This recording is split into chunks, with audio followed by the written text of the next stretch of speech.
We're live! Good evening, ladies and gentlemen. Welcome. My name is Christopher, also known as Big Girl. Did I get that there? Yes, I did. And welcome on Tuesday, March 31st, to our second stream of the second week of Big Girl and Friends. We're delighted to have you here. I had a super crazy busy day. I was basically online all day with my fabulous students at Sheridan. I teach in the preparatory program, and I was working with the kids on some sight singing and some ear training. They were doing their do, re, mi, fa, sol, la, ti, do's, and their la, ti, do, re, mi, fa, si, la. Oh, their minor modalities. They were doing great. We had a lovely little visit, and it was really cool for me to connect with all the kids today because obviously some of them are in British Columbia, some of them are in Newfoundland. One of my students is back in Mexico. I've got a beautiful student that is way up north, and there's lots of snow on the ground in Ontario, and they're scattered all over the province. And of course, I didn't give them a chance to give them a big hug. And I have to tell you, some of you may have seen this on Facebook. I've been teaching these kids all year, and I've been doing ear training. So whenever they did something really good, I would call them my pitches. Yes, you heard it, folks. My pitches. So I would say, yes, pitches. And today I got to have like a loving pitch conversation with all my kids, which was super cool. So I'm going to welcome to the stream my fabulous co-host, the Associate Director of Toronto Musical Concerts, one of my best buddies. Please welcome to the stream tonight on Tuesday, Mr. Ryan Kelly. I get a brand new hairdo and my forehead all in curls. I float like a cloud on air. Do I enjoy being dressing like a girl? Like what our host here, we're here, and our guest. That's what I'm going to say. Our guest has become quite famous in the GTA for dressing like a girl. I'm so excited to see this sweet friend of mine. I've actually worn a shirt that says "the best present ever." Aww. For me is our guest, and I'm living in a world of pink and reds and love and romance and fire. He's a fiery fellow. I have to say, the color brings out your dulcet, your rosy tones, right? My rosy tones. Everybody likes rosy tones, don't they? Yes, and you have this perfect superhero curl. Listen, I was going for greaser more than anything because our guest has been a greaser before, right? So I thought I'd kind of play with this kind of like Italian. Lifters and bow railroads, yeah. Keep talking, whoa, keep talking. Like Trekkie Monster has entered the stream. Keep talking, go keep talking. But today was I actually thought like, what the heck am I going to do for this guest special? So I did the light in the shirt, but I was a little rushed actually because I was teaching. I did a 2-hour drama and improv class online with about 15 teenagers this evening. Wow. And it was fantastic. It was really, really fun. So that's amazing. Yeah, it was very cool. So I felt a little like rushed to get in here. Yeah. Hi, Elizabeth. Hi, Hannah. Hannah. Hi, Megan. NBC. Hi, baby. So I threw down a quick banana smoothie. I made a banana peanut butter smoothie with some hot chocolate powder in it. That will give you everything that you need. Nice. And then I'm helping someone with a self-tape tonight, actually. So it's been a busy few days, actually. Next is laundry because that is a crisis mode. Gavin and I have done our laundry, but it's sitting in a pile of unfoldedness. So it has to go back into the dryer to be all fluffed up, and then I got to fold it. And maybe I'll take a crack on that tonight. I washed it 3 days ago, but I haven't folded it. So. Yeah, like you can't spell crisis without these two eyes. Like that's kind of what I'm dealing with laundry. I'm glad this is all waist up because below here our sous-vêtement is I might be in like a Star Wars junk room. That just walls closed. We don't know. We don't know what creatures are living underneath these socks right now anymore. So anyway, how are you, sweetheart? How was your day? What did you do? I'm good. I mean, I knew you were teaching, but how are you feeling? I'm good. Yeah. I'm feeling a bit more peppy today. It was really lovely. You don't know you miss someone until you see them, right? So to see about 50 of my students today online was pretty useful. And And seeing them all, I got a lot of tours of their various bedrooms and got to say hello to a couple moms and dads who I'd never had. Oh, that's sweet. Yeah. What did you say to her? Yes, I actually every night is an audition for a different director and a different, star. I mean, I know it's tough to get, it's tough to get auditions here in Toronto, especially when you're, like we said, we're slotted into these ideas of who we are in Canada, and our opportunities are a little more rare. So every night, it's a full audition. Tell me about it, Sophia. Look. Oh, geez, there's my Crocs. Okay, so now y'all know I got my Crocs on, but there's my black socks. You're like Flozell. I'm literally, Glozell. Yeah, no, that she is in her own right, her own beautiful thing. However, I have been out the street. I'll throw my Croc on you. Look, I'm old. I'm old, like walking around the house, my feet. I don't know. I like the cushiony softness of a Croc. So don't tell anybody. It's good. Okay. So, but yeah. So my TikToks are Tick Crocs. Ow! Oh yeah. Oh, and yes. there's the body roll. Oh yeah, baby. I'm working on it. So I was like pretty well housebound, except for like a smart 20-minute walk today. So have you had any COVID connections in the last 2 days? Here's my crotch. You're right. That is a whole different show. Not a show that I'm advertising, actually. It's for my OnlyFans. $10 a month. Moving on.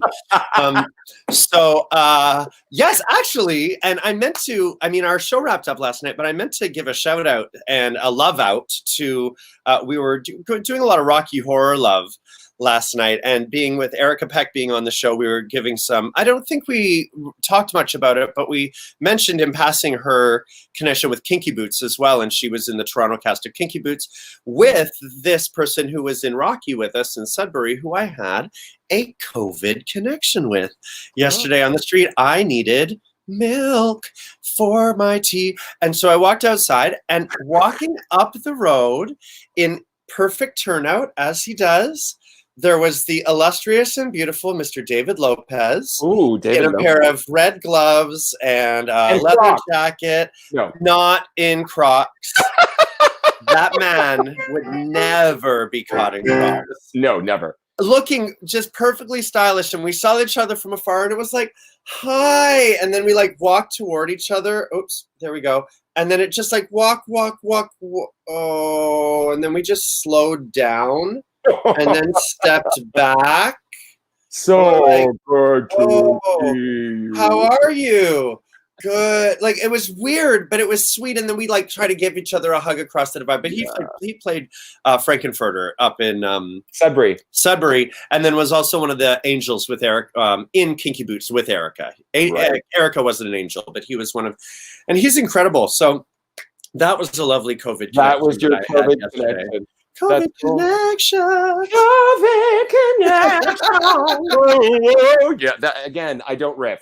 Sujiuchi, teach me how to riff. Anyway, so we are super excited about our guest tonight. Yeah, we wrote a song. We're so freaking excited. Fine, you can't give it away. Well, whatever. Anyway, it's gonna happen in a couple seconds anyway. It's so true. It's going to happen. So, Big Girl has a theatrical sister from another Mista.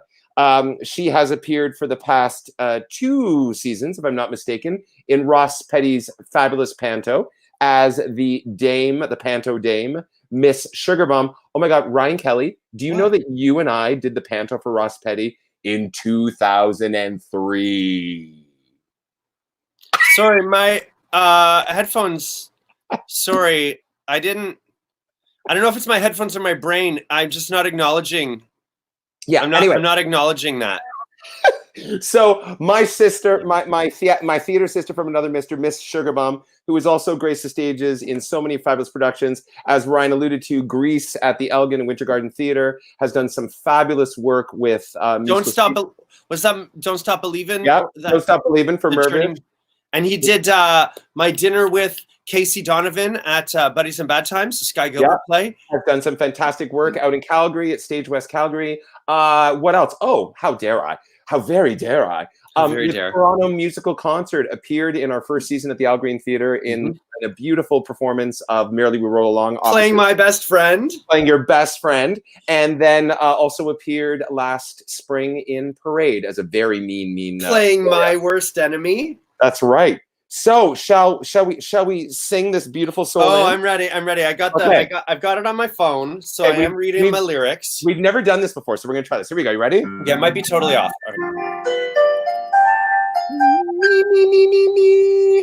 Here she is, so hold on tight.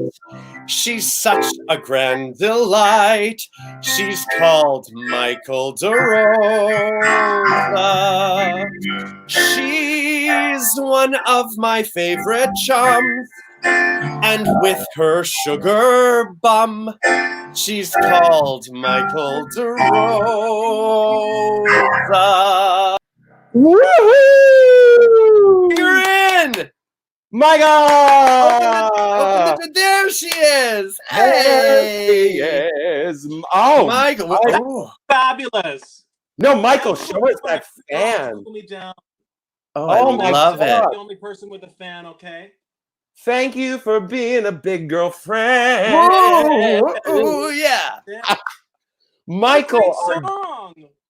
Oh, well, we just whipped it up just We before just we whipped came that on air. baddie up. You know, Chris put some chords together. Sounds familiar, but I mean, you know, we strive on originality here. Something that Louise Pitre sang in a little show a little earlier this Oh year. yeah, a little piaf. So, Michael, how are you, my dear heart?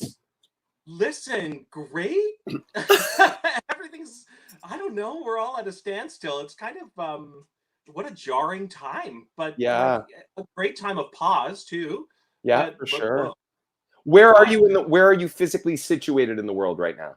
I'm physically situated in Toronto. Okay. At Bloor and Dovercourt, where I live, with my partner. With your partner, we did say it again. We didn't hear Clayton. Clayton. Yeah. Clayton Labbé. All the French. Oh, France, yeah. So you and Clayton yeah. and how is what was going on in your world and Clayton's world before COVID grinded it all to a halt?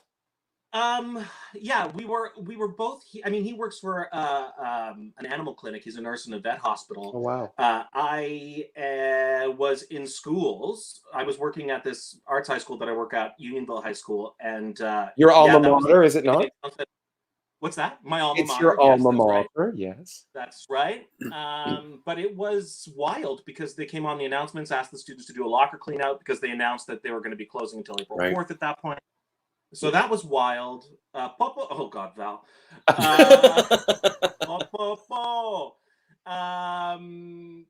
Yeah, it was wild. So I was in the schools. You know, we also, actors sort of have a side hustle in the catering industry too, which definitely went down the tubes very quickly. And I had contracts lined up, but they're moved, not canceled. So that's great. Yeah, so just sort of, I think the industries I work in got paused more than what Clayton has to do because he's still kind of essential. So yeah, we're just kind of wearing it. What were the projects that you were working on? Just what projects were you able to complete since the new year? I was fortunate that we got to complete. I was doing a workshop of Pollyanna for Stephen Gallagher, written by him and Liz. Beautiful. So we actually got to the end of the workshop right before the news started to really turn. So that was good. It was good. Great. And how long was that workshop? And who were some of the fabulous theatrical besties that were involved in it? Oh my gosh, it's like an embarrassment of riches. We had Gallagher, Robert McQueen was directing. We had myself, Adam Brazier. We had Kelsey Verzotti. We had just like this list of great people. We had Julie Tomeno, who I hadn't worked with yet, who was awesome. Just Haley Lewis, like just great peeps. Cool. Tell us a bit about the project. What's Pollyanna about? I mean, we know that Stephen is, become such a prolific and such a gifted writer. I mean, I've seen, all of his incarnations, as he began his journey as a writer in the Toronto Fringe, and just seeing him move into the musical theater genre. So what's Pollyanna about? Yeah, I've been really lucky working with Stephen. Pollyanna's it's the traditional story, a bit of Americana. So you're the lead, like you're obviously playing Polly. Yeah. That's why I grew the beard. Mhm. Right. We're all, look at us. We're all Polymana. Stephen, if you're watching, I propose a rewrite. Yeah, no, I wish.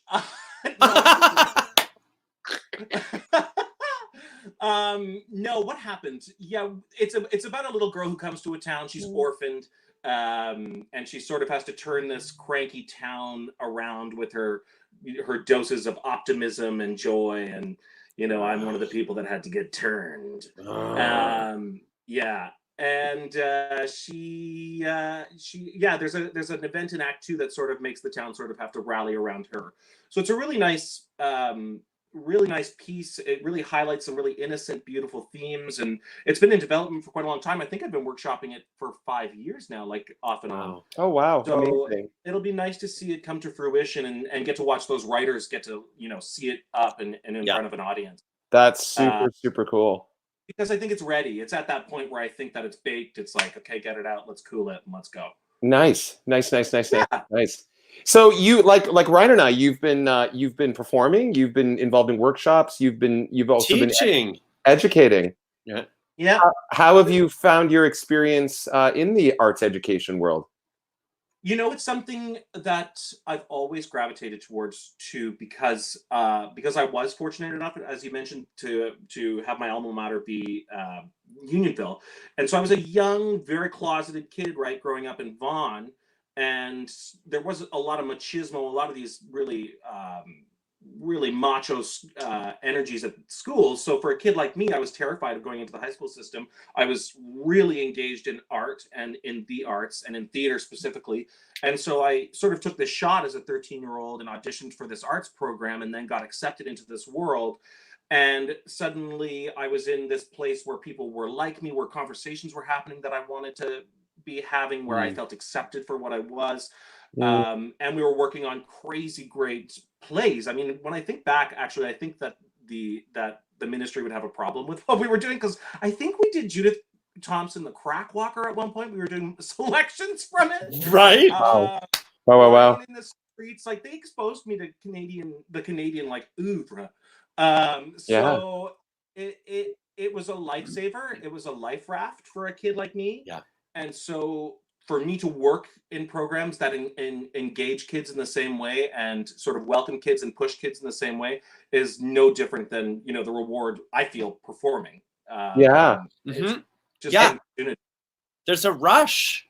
Yeah, there is a rush. And as you've been engaging more in this type of arts education and engagement, as you said, with your alma mater and the kids, do you think that this is something that you will cultivate as part of your world going forward? For sure. I mean, especially, it's been something that I've been going lightly at for a little while. Like, I've been getting some momentum. Oh God, Val, every time. And well, now I got to hear one. I'm excited, actually. So. Well, okay. So arts education's great. I love working in it. Val Stanois, she and I, we did Hot Stuff in Kincardine with Barb Johnston. What is Hot Stuff? It was a 70s review. Yes. Okay? Covered all genres of the 70s. We had a really good time. Val likes to, oh God, Val's gonna maybe kill me, but we'll verify the truth of this when she is on, actually. Like a toilet chat. So she enjoys like doing her business and having a chat with you, and we live together in Carlin's house. Oh, we have a very close friend that does that too, right? That you know very well. Yeah. I actually texted or FaceTimed a friend of mine, another friend of mine, and actually we talked, and then he was like, "Oh yeah, and look where I am," and I was like, "Oh, well, you didn't have to pick up the fuzz." Anyway, so back to Val, back to Hot Stuff. Yeah.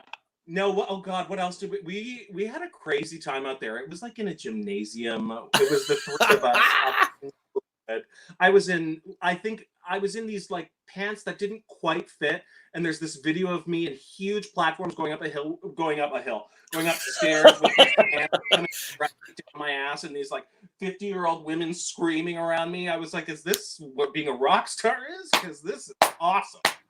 Wow. Wait, in Kincardine, in a gymnasium in Kincardine, you Absolutely. found like your full rock star. Oh, for sure. No, Val was literally choreographing. Val was choreographing this thing. We were above like a pool. You could smell the chlorine because we were rehearsing in the community hall. And we're rehearsing, and Val like does this combination that she loved it. It was working for us. And she just does this like step ball change and goes, and that's how you get to Broadway, bitches.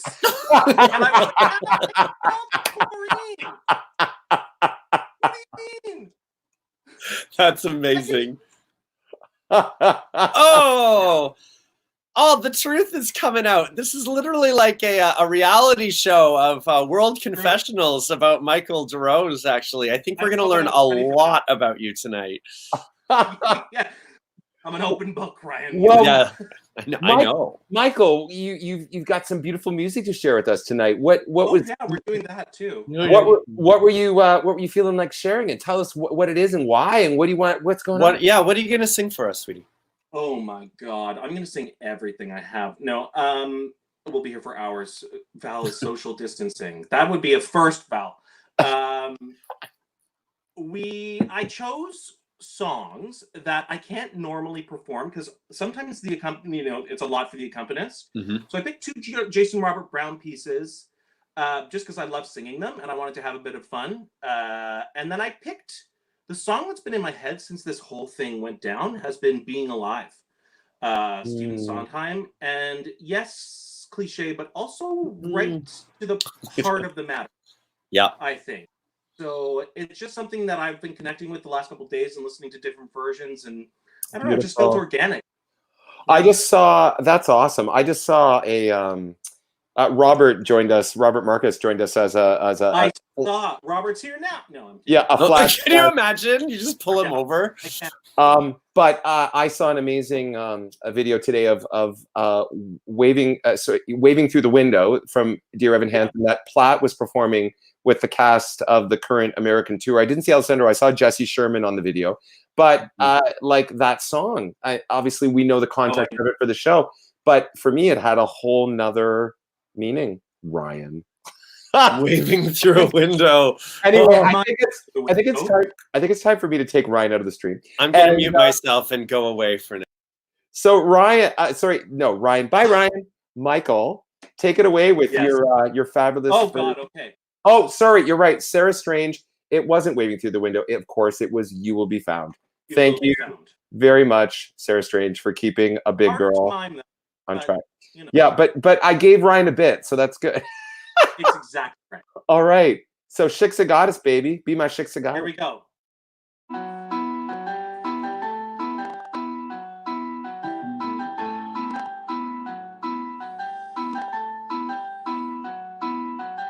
I'm breaking my mother's heart. The longer I stand looking at you, the more I hear it splinter and crack from 90 miles away.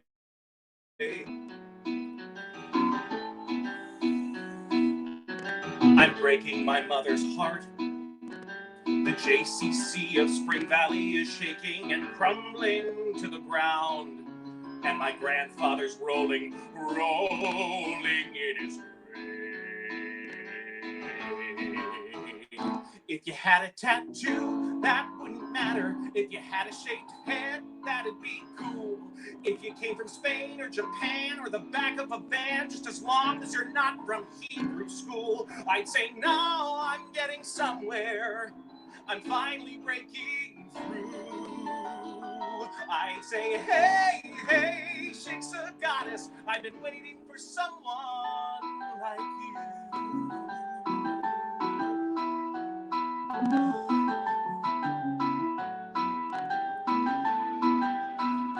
I've been waiting for Danica Schwartz and Erica Weiss and the Handelman twins. I've been waiting for Heather Greenblatt, Annie Minkus, Karen Pincus, and Lisa Katz. Oh, and Stacey Rose and Ellen Kaplan, Julie Silver and Jamie Stein. I've had Shabbos dinners on Friday nights with every Shapiro in Washington Heights. But the minute I first met you, I could barely catch my breath. I've been standing for days with the phone in my hand like an idiot scared to death. I've been wandering through the desert. I've been beaten. I've been hit. My people have suffered for thousands of years, and I don't give a shit. If you had a pierced tongue, that wouldn't matter. If you once were in jail or you once were a man. If your mother and your brother had relations with each other and your father was connected to the Gotti clan, I'd say, well, you know, nobody's perfect. It's tragic, but it's true. I'd say, hey, hey, hey, hey, I've been waiting for someone like you. Breaking the circle. You taking the line. You are the story I should write. I have to write. If you throw an army, that wouldn't matter. If you like to drink blood, I think it's cute. If you've got a powerful connection to your firearm collection, I say, draw, beat, and shoot. I'm your Hebrew slave at your service. Just tell me what to do.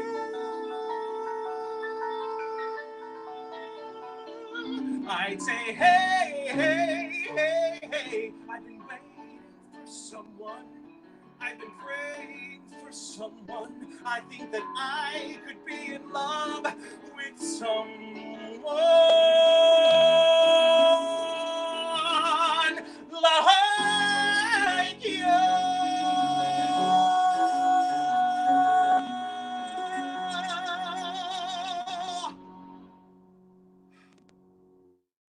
Yeah! Well done! Excellent. Thank you, Michael. Yes. Bravo, bravo, bravo, bravo. I can bravo. only imagine how your neighborhood is feeling right now, because I know that you resonate. And so, Oh, do I? Never and before. and that's not a song to sing with apology. So I also just Nope. noticed that half my windows open, so the neighborhood literally just got a full serenade. Right out into the back. Hope your social distancing's going well.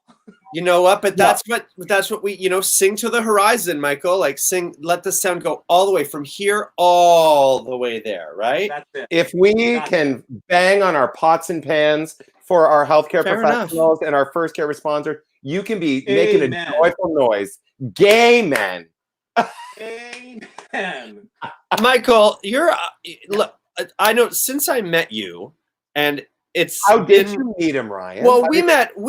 I think we'd met before we did a show together. I think we had crossed paths and we had met. And I don't actually remember when we met, but I know when we were on a show together for the first time was doing Fringe with a show called I'm Right Here that was written by Anthony Bastianin and Brett. Stephen Gallagher directed it.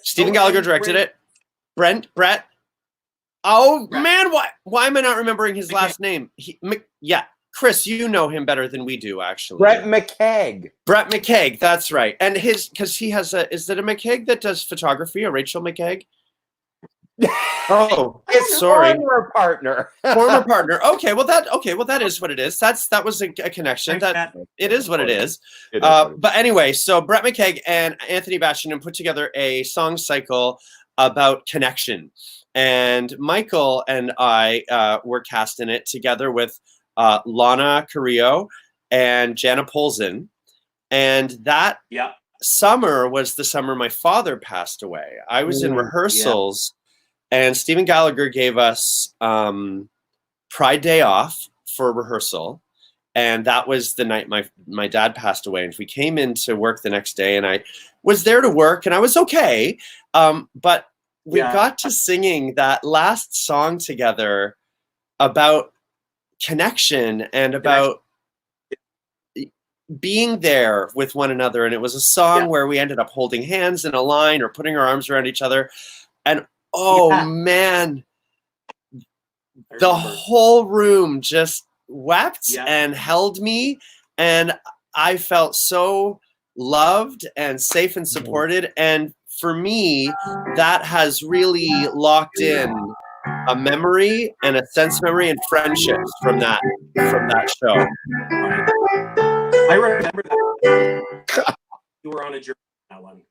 Yeah, that was a journey. I took a few journeys up to Aurelia too, because that's where my family's from. So that was a really in like rehearsals and then shows and then going up and down and emotionally and physically going up north and back. But Michael, from that experience, we've just locked in. So I've been a bit of a stalker actually because of that. Here I go touching my face because my eye's itchy. Okay. Oh God, I don't even know. As I took some pictures of because Michael is the consummate professional in rehearsals, and so I have been in the room a lot for many hours watching Michael work on his stuff. I just wanted you guys to all have a look at let's see this picture of Michael here in Merrily. Oh no, sorry, that's not him being professional. That's him being on his phone. Okay, hold on. What about this one? No. Here's him with his phone and his book. Just checking a message, and he's on his phone. There he is on his phone. There's that phone again. Oh yeah, working hard. There it is. Well, I have to say, I had the pleasure of directing these two fellas in our concert version of Merrily We Roll Along as Frank and Charlie respectively, and it's funny, you know, I mean, actors are actors and they, you know, can create relationships through the acting choices that they make, but there's something very special. And of course the third combination was lovely Lizzie Kurtz and playing Mary, and just the genuine connectivity between the three of you. And it is not hard to play best friends with people like Michael DeRose and Lizzie Kurtz. Yeah, that was an easy job. That was an easy job for us. Yeah. That's always my goal, just to upstage everyone all the time, because all I need is attention. That's why I did this. That's why I'm facilitating this every night, so people watch me. So tell me, right, fair, eh, Michael?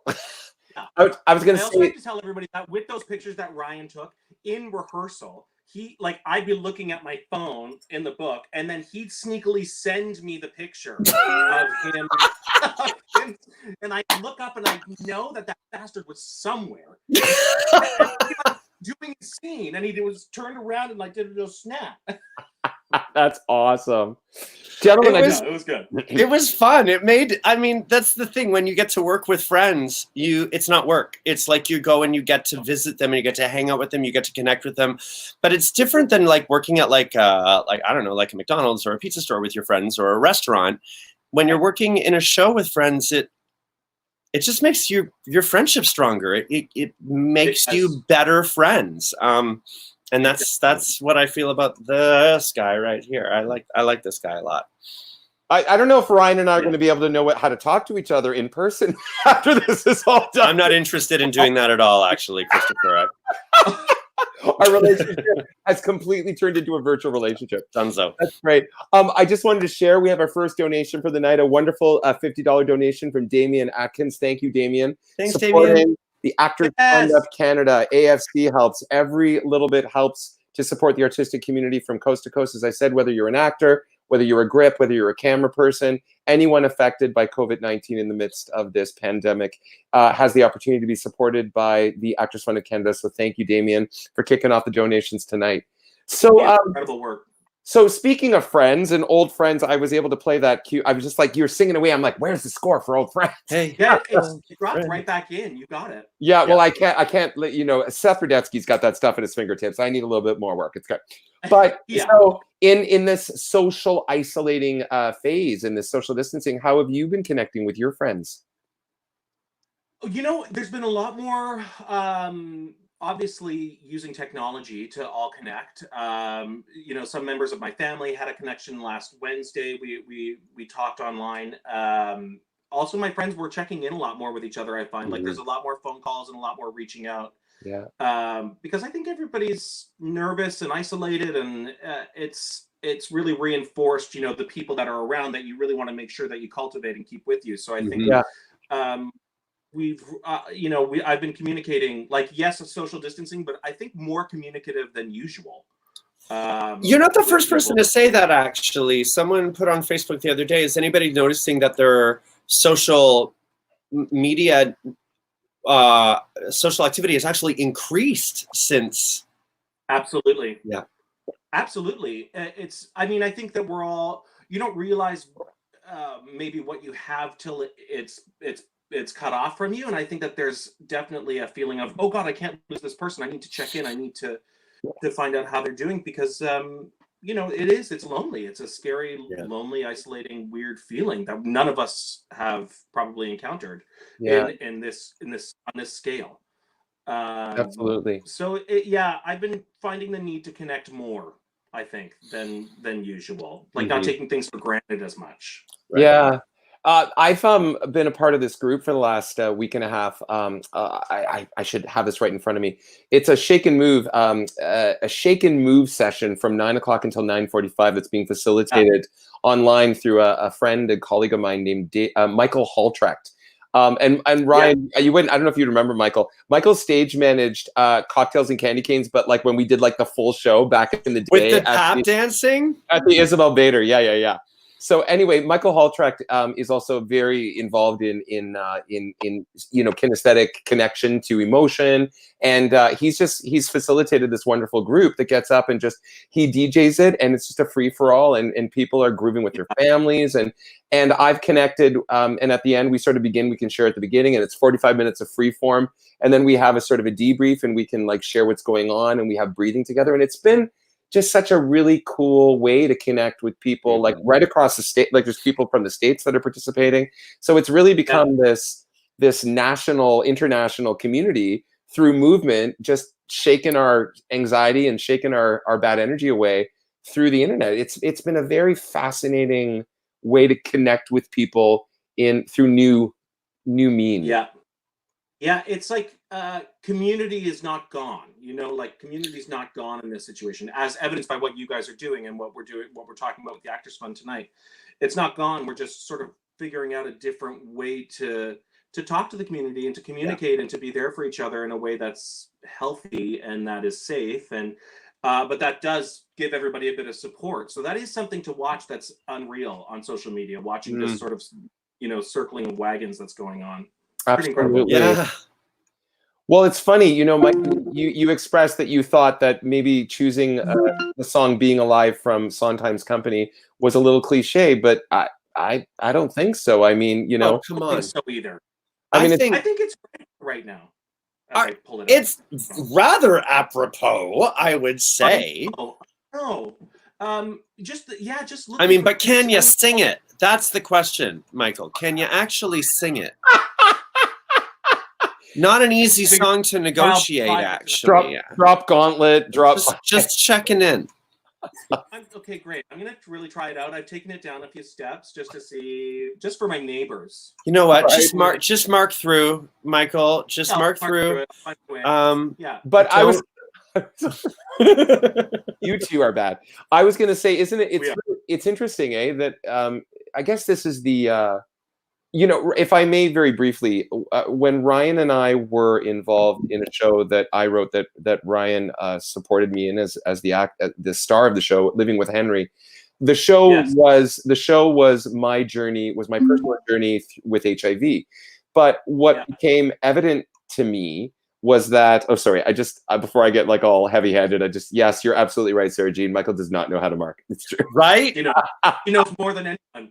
All I ever say is lies on here.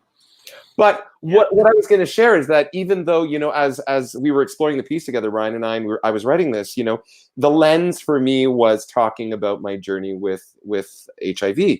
But Right. you know, once the piece was birthed and, you know, and shared with the world, Henry, Living with Henry, the name of the piece, Henry represented that really tough thing in someone's life that they had to figure out how to negotiate. So Henry was mental health. Henry was diabetes. Henry was cancer.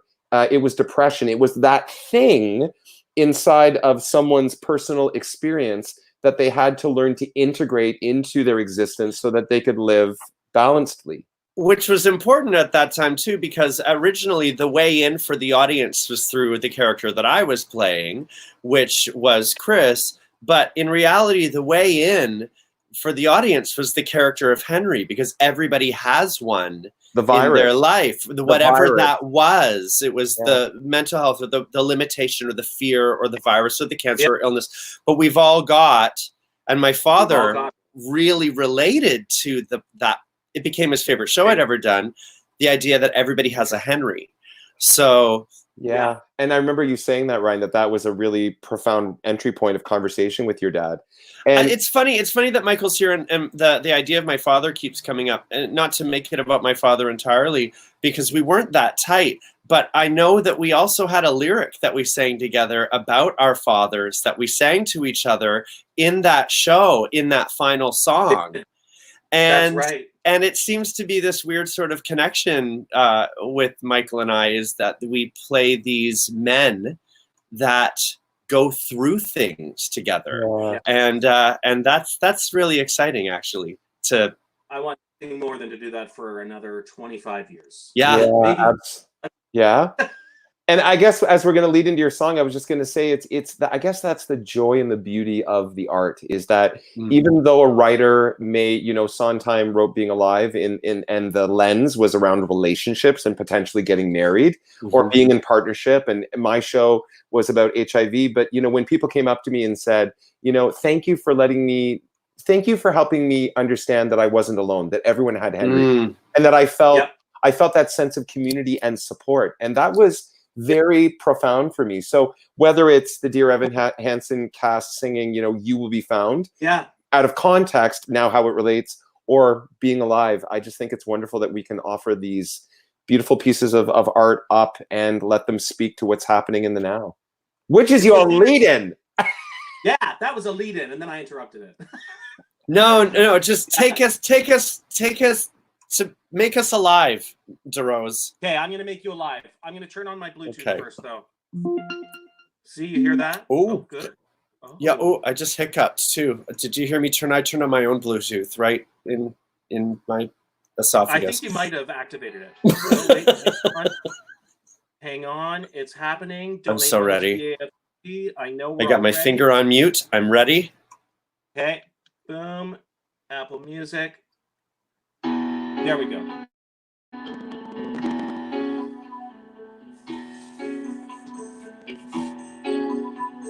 Somebody hold me too close. Somebody hurt me too deep. Somebody sit in my chair and ruin my sleep and make me aware of being alive, being alive. Somebody need me too much. Somebody know me too well. Somebody pull me up short and put me through hell and give me support for being alive, being alive. Make me alive, make me confused, mock me with praise, let me be used, bury my days, but alone is alone, not alone.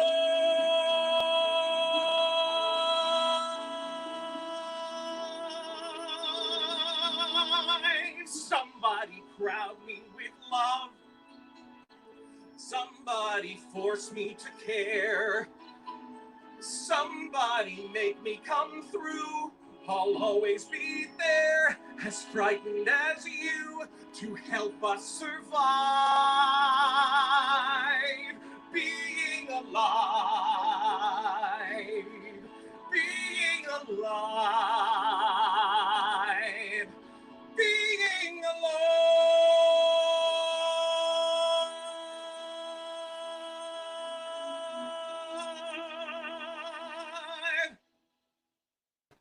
Yeah! Bravi, I'm bravi. alive. That wasn't down a few. Did I short it out? Oh God. That wasn't down a few. That was Yeah. that I can't sing that song, man. You sung that was beautiful. Oh, that was stunning, Michael. Thank you. And you didn't short out your mic, but you shorted out the neighborhood. Good. I was worried for a moment. I thought, uh-oh, too much. No. It's what Michael DeRose reeling it in. I don't know, mister. No, that was gorgeous. Thank you. Not easy. What is it like? So this is interesting because we were talking about it with Erica yesterday about being a classically trained singer and then also switching genres and switching gears into a more contemporary sound or even a rock and roll sound.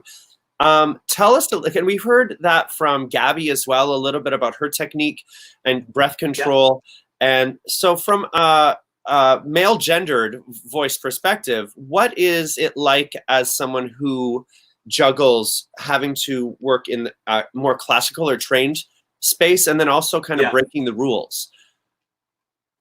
I don't think that I would be able to make the sound that sometimes I can make without the training, especially in rock and roll. Because I think for rock and roll, I've worked with actors before who don't come from a technical background, and then they try to access that kind of music 8 times a week. And if you don't have that support, if you don't know what your instrument is, if you don't know how to give yourself some diaphragmatic breathing, if you don't know these things, then you're kind of up the river without a paddle. Like you've got to make sure that you have this foundation so that you can go to any genre that you want, but that everything's supported. So you're not screaming on top of your chords, so that you're not screaming into your nose. I think I don't know that I'd be able to sing rock without the technique I have. And I don't think I really did until I worked for 5 or 6 years in the industry and sort of found my voice and figured out where I live. And that was my next question, actually, as to whether or not you found your voice through classical training or whether you started as a contemporary singer, but then eventually, or a rock and roll singer that eventually found technique. Yeah, definitely. I found it on my feet working in the industry. I did not I found it in classical singing in the sense that I was like, oh my gosh, this is amazing to feel this, my physiology, and know all this. But then to actually emotionally connect to it and emotionally take sort of some of my acting training too and throw it into the technique training with voice. I was just going to say.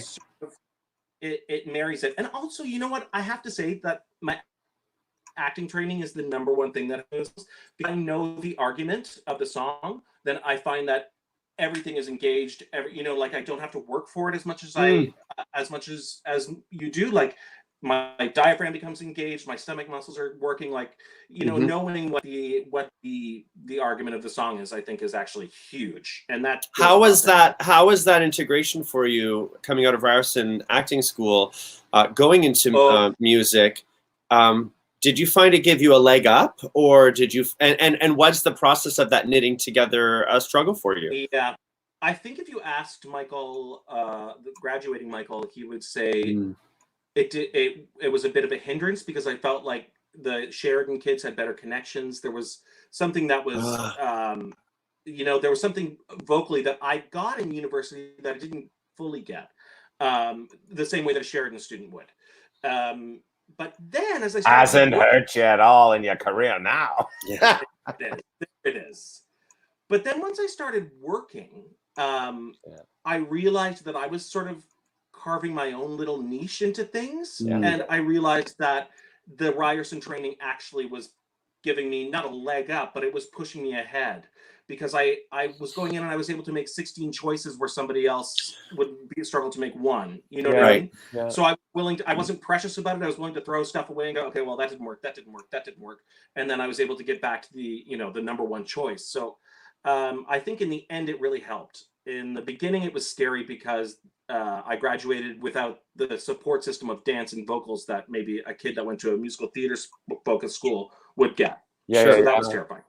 I was going to share that one of the wonderful things of me working with this guy over Ryan is that me. Well, I love working with you too, Michael. There it is. But just talking about like all my formal training is in opera. Like I have 3 post-secondary opera degrees, but there were times when we would be working on things, and Ryan would take the helm as the director if I was on stage doing something, and even recently when I was working with Leslie Arden.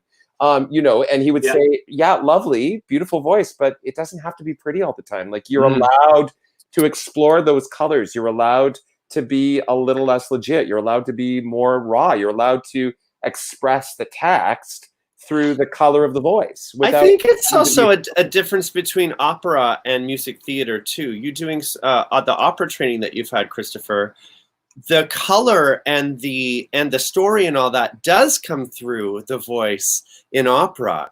But when you switch it to English music theater, it's a slightly different beast. I think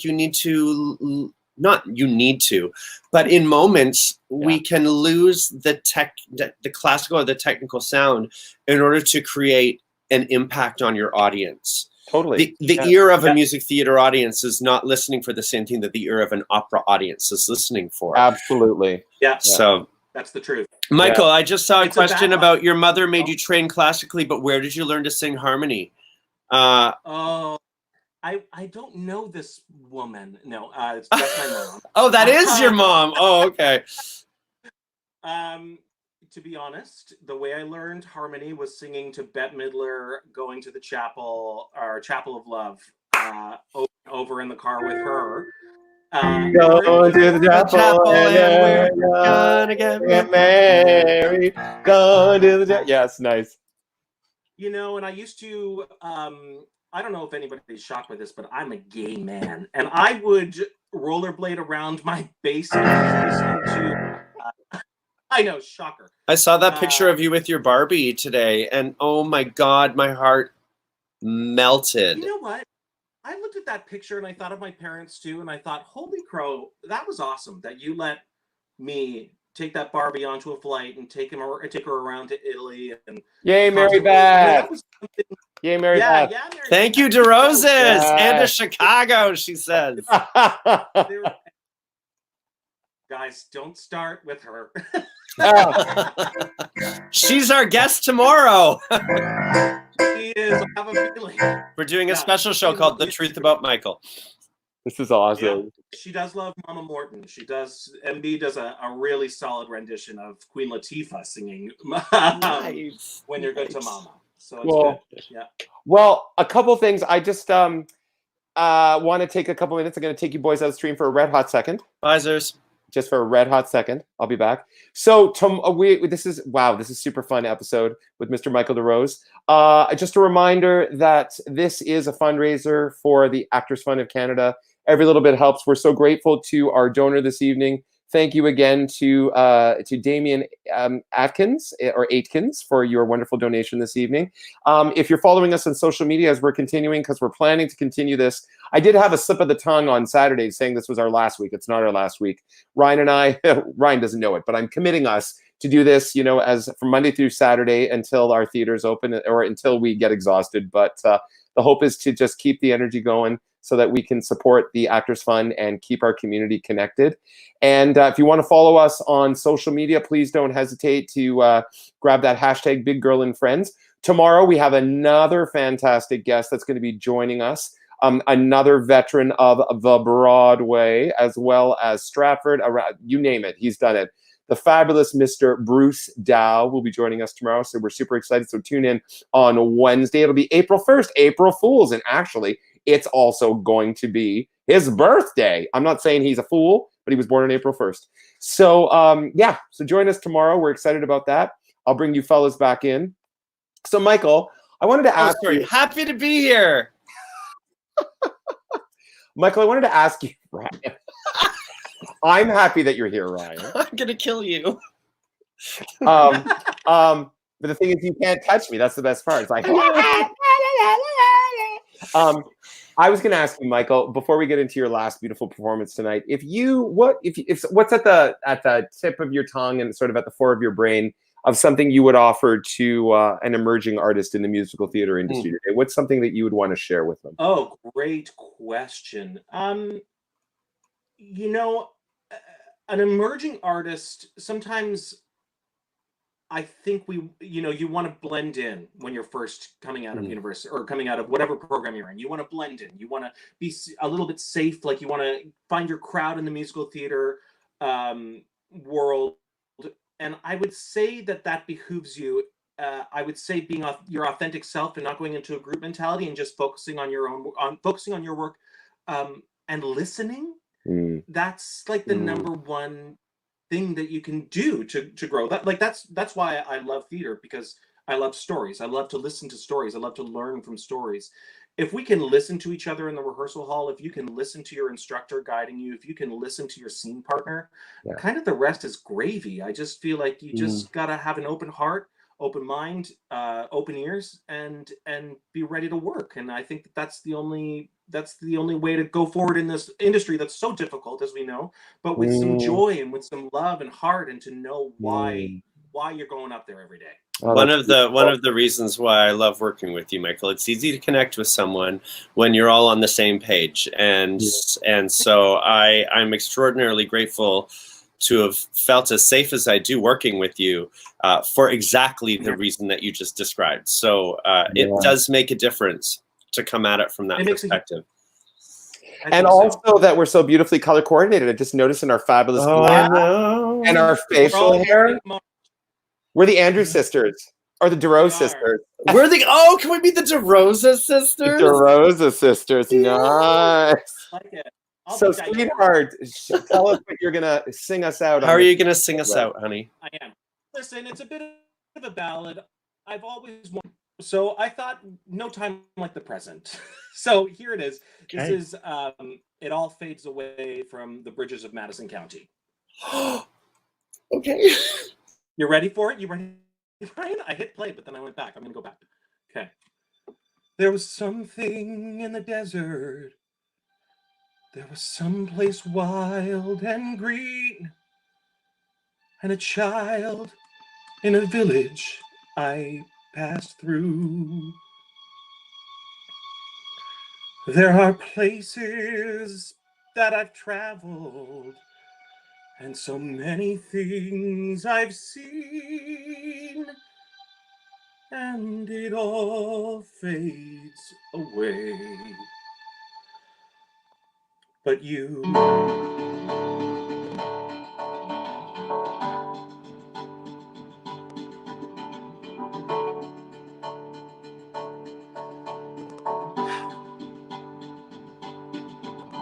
I was sliding down a mountain. I was burning in the sun. I was crying with amazement at the view. I was capturing a moment, but when all is said and done, well, it all fades away. But you, it all fades away. It all fades away. It all fades away. But you,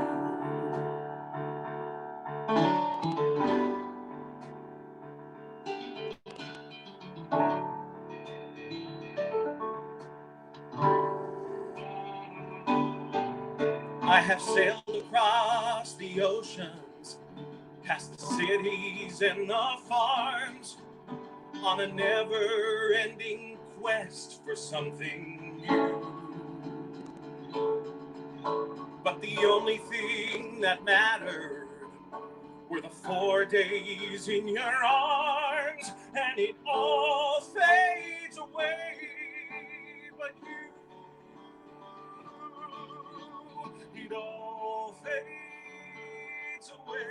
it all fades away, it all fades away.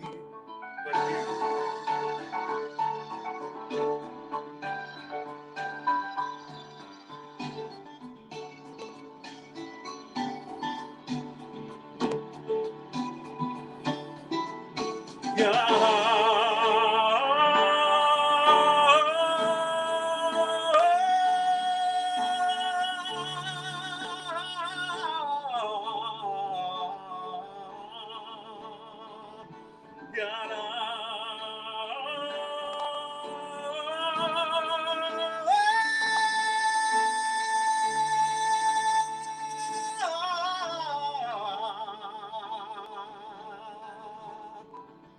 there is one thing that's eternal, that cannot be torn apart.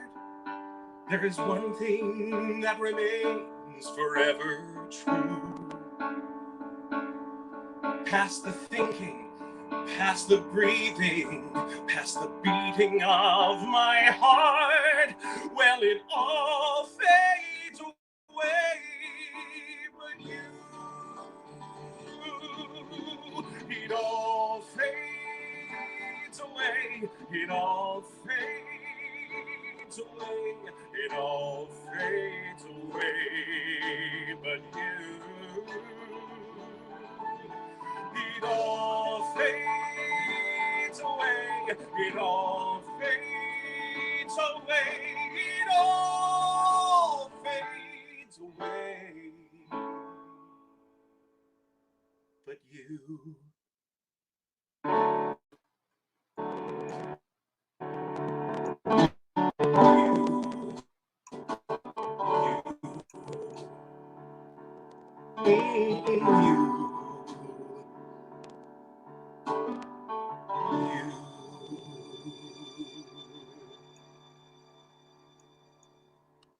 Me.